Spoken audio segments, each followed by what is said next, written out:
فيلمنا بيبدأ مع لويس، أب عايش في أسبانيا مع ابنه المراهق فران اللي عنده مشاكل كتير معاه، لأن فران شاب فاشل وما بيسمعش الكلام وقليل الذوق وعنيف جدا في تعاملاته، وبيتخانق دايما مع والده ومدمن سجاير وكحوليات، وبيلوم والده دايما إنه سبب في إن مامته سابت البيت من وهو صغير، وبيقضي طول الليل يتكلم مع أصحابه بصوت عالي لدرجة إن لويس ما بيعرفش ينام وهو عنده شغل بدري كل يوم. وبيحاول لويس كتير إنه يتواصل مع ابنه ويحسن علاقته بيه، وبيقول له إنه لازم يتحمل المسؤولية أكتر عشان مستقبله، لكن فران ما بيكونش مهتم بكلامه ولا بالضغط اللي باباه فيه، وبيقضي اغلبيه وقته مع اصحابه ميجيل ونوريا. وبتبقى نوريا هي اول بنت ارتبط بيها فران، لكن بعد ما قربوا من بعض ونوريا بدات تجيب سيره الحب والعلاقه الجاده اللي بينهم، بتلاقي ان فران انسحب على طول وقال لها انهم مجرد صحاب مش اكتر، وان علاقتهم مش جاده ومش حقيقيه. وبيبقى لويس في ضغط بسبب ابنه، وخصوصا لما جاله مكالمات وهو في شغله عن مشاكل ابنه عملها، واول مكالمه كانت من مدرسه فران لما طلبوه في اجتماع عشان يتكلموا عن سبب غياب فران المتكرر عن الدروس بتاعته. وبعد كام يوم جاله مكالمه من المستشفى عشان فران وميجيل اتخانقوا سوا خناقه كبيره، ولما راح لويس عشان يستلم ابنه قابل اب وام ميجيل وطلبوا منه يتحكم شويه في افعال ابنه، خصوصا ان تاثيره بقى وحش على اصحابه. ولويس طبعا لم ابنه على اللي حصل وقال له ان هيبدا ينزل معاه الشغل، وبيرفض فران طبعا، واما والده بيروح وراه عشان يكلمه بالعافيه بيضرب باباه في وشه وبيجري. وبتستمر افعاله المؤذيه لدرجه انه في عيد ميلاد فران ال17 سرق فلوس من باباه وشرب من الويسكي اللي في البيت، وراح يقابل اصحابه عشان يحتفل بعيد ميلاده. وكان بيقضي وقت لطيف لحد ما شاف نوريا واللي كانت حبيبته مع حد تاني، ودي حاجه ضايقته جدا. وفي الوقت ده بيكون لويس قاعد في البيت لوحده متضايق ومعاه التورته اللي جابها عشان يحتفل مع ابنه بعيد ميلاده، وبعد ما طفى الشمع لوحده حس انه خلاص مش قادر يستحمل الوضع اللي هو فيه. وبعد بحث كتير على الانترنت لقى مكان اسمه سيمك، وهو مركز لاعاده التاهيل متخصص في حالات المراهقين اللي اهلهم مش قادرين يسيطروا عليهم. وبيتفرج على كذا فيديو لاهالي الاولاد اللي دخلوا المركز ده وهم بيحكوا خبرتهم مع المكان، وان عندهم اولاد وبنات التعامل معاهم صعب، ومنهم اولاد ضربوا اهلهم زي ما فران عمل، لكن المركز قدر انه يحول اسلوبهم ده ويحسن طريقه تعاملهم ويخليهم متحملين المسؤوليه. وبيقفل لويس الفيديوهات اول ما فران بيرجع البيت، وبيبقى متضايق جدا وبيدخل لوالده عشان يحكي له، لكن بيرجع في كلامه وبيقرر يدخل اوضته وينام كالعاده. وبيجي تاني يوم وبيبقى لويس رايح المركز وبيحضر محاضره عن المركز وازاي بيأهلوا المراهقين عن اهميه العيله وقيمتها للاطفال والخطر اللي بيسببه سوء التربيه على الاولاد. وفي الوقت نفسه بيكون فران قاعد في البيت لوحده، وجات له مكالمه من ميجيل بيقول له انه مش هيقدر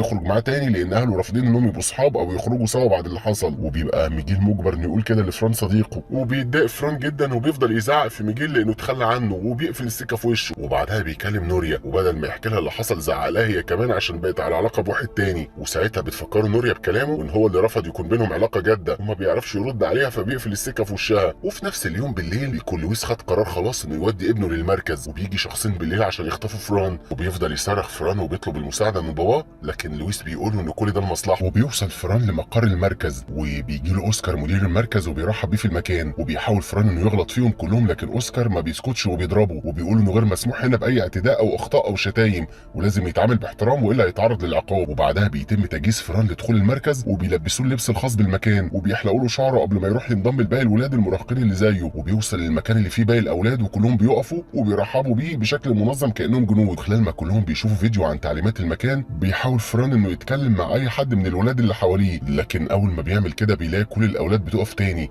وبيكرروا قواعد الصمت وعدم الكلام مع حد بدون اذن. وبيبان ان في حاجه مشتركه مميزه فيهم كلهم، وهي ان عندهم علامه بني تحت دقنهم. وبيبدا فران يتعرف على المكان وبيعمل زي ما باقي الاولاد بيعملوا لان ده هيكون روتينه اليومي. وبيبقى لويس لاول مره قاعد مرتاح في بيته في هدوء وراحه، لكن باله بيكون مشغول على ابنه فران وبيفكر فيه، فبيقرر يبعت له صندوق مليان هدايا ومعاه ازازه ميه. ولما الصندوق بيوصل لمقر فران كان مسموح له انه بس يشوف الهديه لكن ما يقدرش يحتفظ بيها، وبعد ما بيشوف هديته بيروح بعدها على الجلسات النفسيه اللي بتتعمل وبيبقى مجبر انه يحضرها. وبيكون كل الاولاد بيشاركوا المواقف الصعبه اللي تعرضوا لها في حياتهم، وبينتهز فران الفرصه وبيشتكي ان باباه جابه للمكان ده. قال ان باباه من النوع اللي بيبعد الناس عنه، وغالبا هو ده اللي عمله مع مامته برضه، لكن بعد ما الدكتوره بتتكلم معاه بتخليه يعترف انه مفتقد باباه. وفي المكان اللي بيجتمع فيه كل المدرسين بيفكرهم ان اليوم الحر قرب، وبدا يشرح للموظف الجديد ناندو ان اليوم الحر ده بيكون يوم واحد بس بتتلغي فيه كل القواعد، بيسمحوا لكل الاولاد فيه انهم يتبسطوا في حفله صغيره لان ده بيساهم في بناء الثقه بين الاولاد وبين المركز نفسه. وبيعرض ناندو عليهم شويه مشاكل بيواجهها، زي ان ما ينفعش ان المدرسين المدرسين اللي شغالين في المكان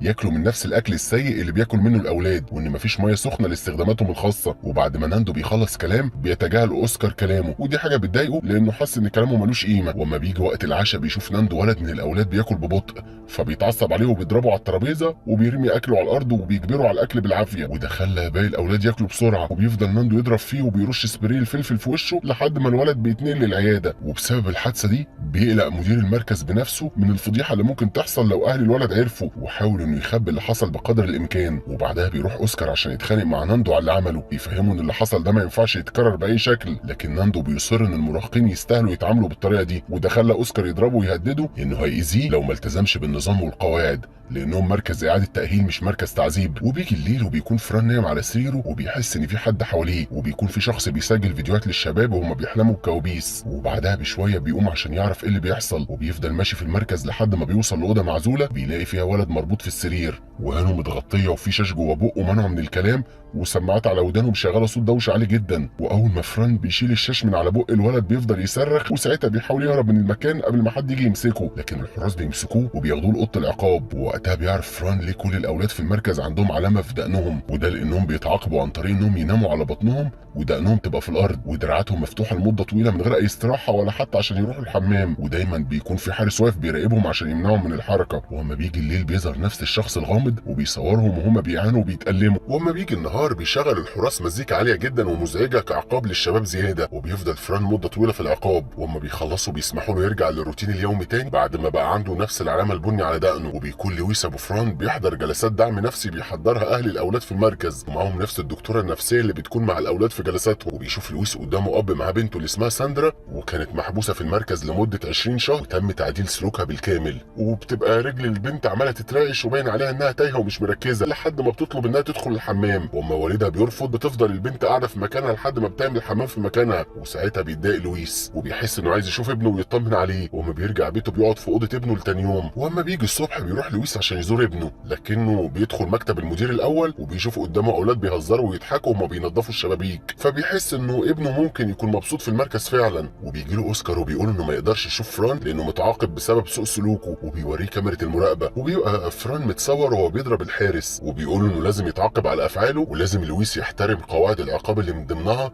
انه ما يشوفش ابنه لفتره. وبيمشي لويس من المركز لانه بيحترم قوانينه. وبعدها بيروح اوسكار للاولاد وبيلاقيهم بيهزروا وبيضحكوا وهم بيتفرجوا على الفيديو التعليمي، فبيتضايق اوسكار وبيقرر يعاقبهم بشكل جديد، وبياخدهم في مكان مفتوح وبيحبسهم في قفص وهم لابسين هدومهم الداخليه ومغميين عينهم ورابطين ايدهم ورا ظهرهم، وبيقول لهم ان مش بسمح لهم يقعدوا ولا يناموا، واللي يقع هيروح لعقاب النوم على الارض، واخر واحد هيفضل واقف هيبقى في امل منه يتحرر ويخرج من المركز. وببطء بيبدا الاولاد يقعوا واحد ورا التاني، وبمجرد ما حد منهم بيلمس الارض بياخدوه ينقلوه الاوضه التانيه، والموجودين مفيش حاجه بتحميهم من البرد، وحتى الاكل بيكون عباره عن عقاب وبيمنعوه عنهم او بيتحط في علبه واللي يلحق ياكل، واخر واحد ما بيلحقش اكله بيتعاقب وبيتنقل للاوضه الثانيه. وبيجي الليل وبتكون الدكتوره النفسيه هي اللي بتصور الولاد وهم في القفص، لكن اثناء تصويرها ليهم بيمسكها ناندو وبيسلمها لاوسكار، وبتعترف قدامه انها كانت ناويه تنشر الفيديوهات اونلاين عشان كل الناس تعرف ايه اللي بيحصل فعلا في المركز. لكن اوسكار بيقول لها انها غبيه لان تعاملهم مع الاولاد هو بالظبط اللي الاهالي عايزينه مع اولادهم عشان يتربوا، وانها فشلت في اللي كانت عايزه تعمله. وبعد فتره بيكون كل الاولاد في القفص بيقعوا الا فران بيكون هو اخر واحد واقف وهو الكسبان، وبيرجع للروتين اليومي وبيبقى هادي وسرحان زي باقي الاولاد. وبيكمل لويس حضور جلسات العلاج النفسي وبيبقى ما عندوش فكره عن اللي بيحصل في ابنه، وبيبدا يواجه مشاكل قانونيه لانه بعت فران للمؤسسه بدون موافقه مامته، وبالرغم من انها سايباه بقالها سنين الا ان اسم والدته لسه على الاوراق الرسميه ولازم موافقتها، فبيحتاج لويس انه يقدم على الوصايه الكامله عشان يقدر ياخد قراراته لوحده بخصوص ابنه. وبنروح لساندر اللي بتكون فاتحه الكمبيوتر وبتلاقي فيديوهات العقاب اللي نشرتها الدكتوره النفسيه قدامها، وده بيكون سبب انها تروح للبلكونه عشان تنهي معاناتها وتنتحر بعد كل اللي شافته وقاسته في المركز. وبعد نشر الفيديوهات على الانترنت بنلاقي صاحب المركز رايح لاوسكار وبيأمره يحافظ على انضباط المكان بشكل اقوى من كده، ومن ساعتها واوسكار بقى اشد واقسى مع الاولاد وبقى يخبطهم في الحيطه على اقل خطا وبيبعتهم لغرفه العقاب اكتر من الاول. وفي يوم بيعترض فران على اللي بيحصل وده بيخلي عقابه اشد بكتير، وبيتم نقله لغرفه العزل اللي كان اكتشفها من كذا اسبوع، وبيتربط بنفس الطريقه اللي كان مربوط بيها الولد اللي شافه، وبيخليه العقاب ده يشوف هلاوس وهو مغمض عينه. ومع الوقت بيتحول فران لشخص هادي تماما ومفيش منه رد فعل تجاه اي حاجه. وبيجي اليوم الحر وبيكون مسموح ليهم يرقصوا في ساحه كبيره. ولما بيشوف الاولاد فران بالحاله دي قدامهم، واحد منهم بيوقف رقص كعلامه على التمرد زي ما عمل فران، وده جنن اوسكار وراح يضرب الولد، وبيبدا يزعق في باقي الاولاد قبل ما يفكروا يقلدوه. وفي نفس اليوم جروب الدعم النفسي بتاع لويس كان عنده حفله برضه وبيحضروا لويس، لكن خبر موت ساندرا فضل مأثر عليه، عشان كده قرر يمشي ويسيب الحفله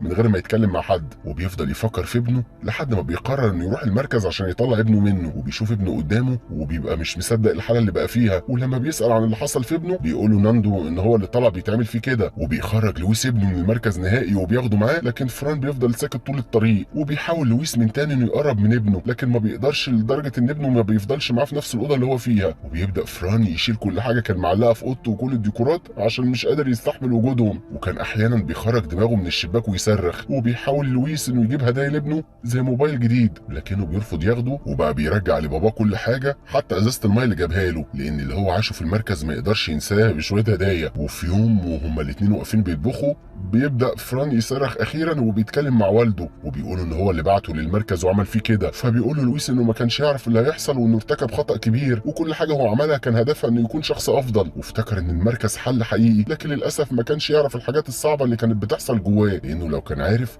اكيد ما كانش هيبعته هناك. وبيبدا لويس يعيط وهو بيشرح لفران قد ايه هو بيحبه، وده خلى فران كمان يعيط. وبعد فتره لويس بيروح لطليقته عشان ياخد منها الاوراق اللي هتديله الوصيه الكامله على فران. وبمجرد ما لويس بياخد الورق وبيركب عربيته بيقف في نص الطريق وبينزل في المطر لحد ما اعصابه تهدى، وبينزل وراه فران عشان صعب عليه وحضنه. وبعد فتره بيظهر لويس وفران وهم على البحر في اجازه، وبتبقى العلاقه بينهم اتحسنت بكتير.